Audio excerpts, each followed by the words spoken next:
నేను 5వ తరగతి చదువుతున్నాను. మాకు ఇప్పుడు మేడం మా సబ్జెక్ట్ టీచర్స్ రారు కాబట్టి మేము ఎట్లా చదువుకోవాలి. మాకు నైట్ డ్యూటీ టీచర్స్ రారు కాబట్టి మమ్మల్ని ఎవరు చూసుకోరు.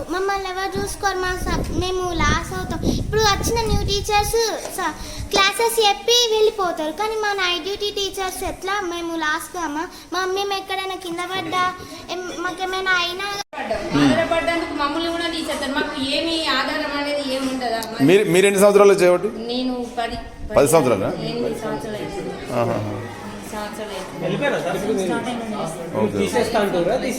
అరవై సంవత్సరాలలో తీసేసిండ్రు.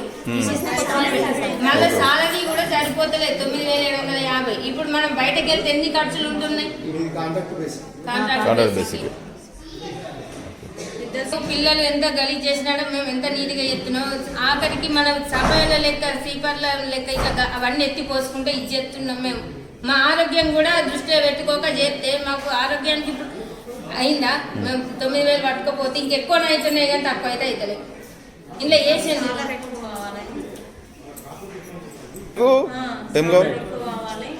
మేడమ్స్ ఎట్లా కొట్లాడుతారో మేము దానిలోకి మేము కూడా దానిలోకి మాది కూడా మమ్మల్ని కూడా చూడాలి ప్రభుత్వం. మేము కూడా ఇక్కడ చేస్తున్నాం.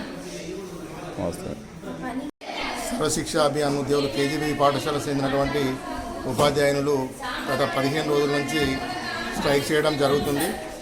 వారి ప్రాబ్లమ్స్ కోసం వాళ్ళు స్ట్రైక్ వెళ్ళడం జరిగింది. అందులో భాగంగా డిఓ గారి ఆదేశాల ప్రకారం పిల్లలకు నష్టపోకుండా ఉండాలని 8 మంది ఉపాధ్యాయురాలను ఈ పాఠశాలకు టెంపరీగా అడ్జస్ట్ చేయడం జరిగింది. వీరికి సరే ఆ పీరియడ్ అన్నీ కూడా ఖాళీ ఉండకుండా చదువు నష్టపోకుండా ఉండాలని మంచి ఫలితాలు సాధించాలనే ఉద్దేశం కొద్దీ టీచర్స్ కూడా రావడం జరిగింది. వారికి సరైన రీతిలో క్లాసులు ఖాళీ ఉండకుండా టెంపరీగా అడ్జస్ట్ చేయడం జరిగింది.